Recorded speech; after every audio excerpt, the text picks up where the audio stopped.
Cecil, I mentioned talking about the Broncos. A few categories here. Biggest strength, biggest weakness, X factor, and then rookie to watch. We'll probably get into that a little bit later on.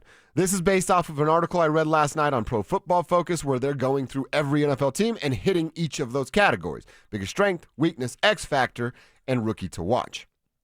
So we'll tell you what they believe it is. We'll see if they're wrong, right, and what we believe those same categories are. Their biggest strength, well, nobody's really going to debate this, is how good that defense is. Yeah. That's their biggest strength. And they've added guys like Dre Greenlaw, Hufanga, Barron in the draft with the 20th overall selection here, getting Alex Singleton back. Riley Moss, another year under his belt. We all know what Patrick Surtain is and how good that defensive line is. They write something that you've talked about. Hey, you got to be better stopping the run sooner rather than later. And even throughout the season, there were moments where you go, as good as this defense is getting to the quarterback, they can get picked apart in the run game from time to time. I mean, the Colts game, Jonathan Taylor doesn't drop that thing at the goal line. Remember that play? Yeah, oh yeah. That's a game they don't win, right? And Taylor was just abusing them. Yeah. So there's one perfect example from the regular season, and then James Cook with 1 million handoffs in the wild card game. And the strongest part of the strength is the pass rush. You're going to see a ton of fun. If they allow fans at training camp, and that's still kind of up in the air, I guess. I don't know. No one's told me any different. Where would they go? They're trying to build a little bit for very limited access. But I don't know, again, if it's going to happen because it's a literal construction site out there. But if you do get to put your eyes on them during training camp, you're going to see pass rusher after pass rusher after pass rusher. I mean, Johnny Walker, Q Robinson, one undrafted, one a day 3 pick, both outstanding this entire offseason. Rookie minicamp, OTAs, mandatory minicamp, and that's their 5th and 6th pass rushers. So the guys that have been standing out are, in a regular team would be starters. They'd have starters as their 5th and 6th pass rushers. So the strongest part of this team is getting after the quarterback. It's Russian cover. It's not an 80s spy film. It's Russian cover. Rush these guys, cover on the back end. They got it checked. And if you can stop the run the way that they should be able to stop the run now, how do you move the ball against this team? Where's the soft spot to pick on? Sure, Alex Singleton in coverage. Okay, do you have time?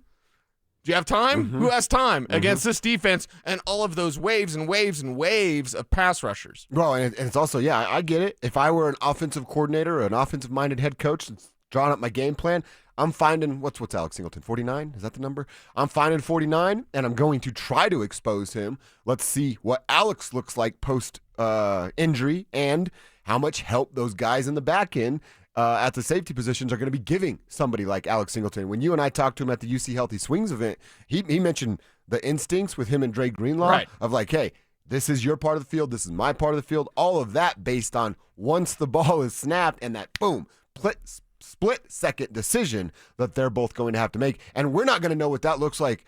I mean, probably not even in the preseason. That's going to come in the regular season. Yeah, that's going to be regular season football, and that's where it's just get your popcorn ready. And if you're week 1 against Tennessee, if you want to predict a shutout, I'm not going to tell you no. It's going to be tough for Cam rookie Ward quarterback against that defense. If there was ever a welcome to the NFL moment, if there's ever a game that can ruin somebody's career in their first game, it might be this one. Yeah. I mean, I don't feel bad for Cam Ward. But he's going to get paid handsomely to struggle a little bit in the first few weeks. Yeah, and it's Tennessee. They don't have anything figured out. Yeah, exactly. I mean, he may be the man. They have nothing figured out around him. So, good luck in week 1. And that's, we're going to see the first month of the season. You better ramp up quickly because that schedule gets tough right around week 4. Yeah. Biggest weakness. And this is, when I first read it, I was like, hold up. And then I thought to myself, okay, well, I guess it's about being unproven. They're talking about the weapons, or really, as they put it, lack thereof, around Bo Nix. They said Bo Nix had the highest graded pass blocking unit in football. They didn't provide him ample skill position weapons. The Broncos earned the 5th worst PFF receiving grade and the 5th worst PFF rushing grade back in 2024. Denver's hoping that the following players will fix the issue. Then they talk about some Evan Ingrams and RJ Harvey additions.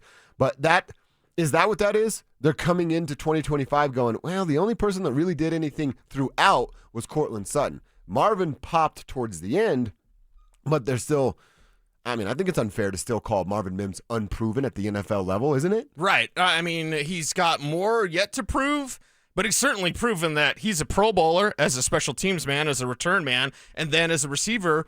The unknown upside is pretty interesting.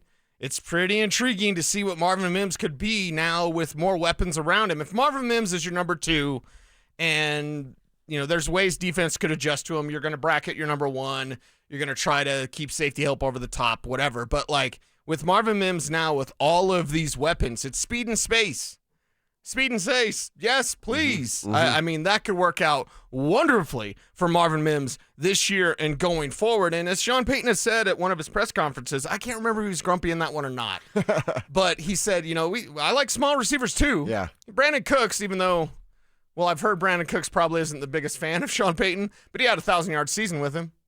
So, all right. And again, you don't have to like your boss to be productive at work. exactly. You don't have to, fall in love with Sean Payton to not be productive. He's going to have you produce. He's going to be hard on you, but you're going to produce and probably going to get paid because of it. Mm-hmm. Yeah, that's exactly right. And, man, it's something I keep thinking about with this. Now, all things have to hit, right? But with Cortland, Marvin, Franklin, Vele, Bryant, Evan Ingram, R.J. Harvey, J.K. Dobbins, it's what we've been talking about. If 2 of those, how many guys I just list? 6 dudes? If you get 2-3 of those guys to hit in one single game, how do you slow down the Denver Broncos? I know we have to see it. I hope I'm not getting too far ahead of myself. But with the weapons on paper, and I know you don't play on paper, it just seems it's not impossible, but so damn hard to slow down an offense with 6 different dudes that can beat you. Yeah, different dudes that can beat you, a defense that gets you the ball back, a ground game that can exhaust your defense. I mean, really, there's the weaknesses that you see with other teams. With Kansas City, you go, okay, what about those wide receivers? Is Travis Kelce, even though he's the best shape ever? I heard that, yeah. A lot of those stories. I remember when Ricky Waters years ago, he dropped like 15 pounds. He got hurt immediately. Oh, really? Yeah, but it was like one of those end of his career, Wow. like, I feel better than ever. Hurt immediately because you're used to playing at a certain size. So, hopefully Kelce stays healthy forever and he's super happy in his relationships. I don't even care, and I'm being sarcastic. But, where's that? Where are their wide receivers? With the Chargers, okay, Ladd McConkey, and I heard the fellas talking about when they weren't doing lists of bands nobody's ever heard of and old bands, the fellas in the morning when they were talking about the Chargers, I'm like, anyone out there name another receiver not named Ladd McConkey? Anyone? Bueller? I got nothing. Bueller. Yeah. Now, they did bring back Mike Williams. They do have Trey Harris there. That's right. So, Mike's back, yeah. All right. Yeah, okay. But Bueller. All right. Let's see where those guys are at. Their tight end actually might be Aronde Gadsden, which makes me mad. But still, it's like the Chargers have question marks there. The Raiders have question marks, mainly with Geno Smith in that defense, not named Max Crosby. So, yeah, the Broncos have the fewest question marks of any team in the AFC West, and I think that's something worth noting right now. I want to keep this conversation going because I want to talk about, specifically, offensive weapons is the biggest weakness. Where do we think that biggest weakness is on the offensive side of the football? And we'll do that.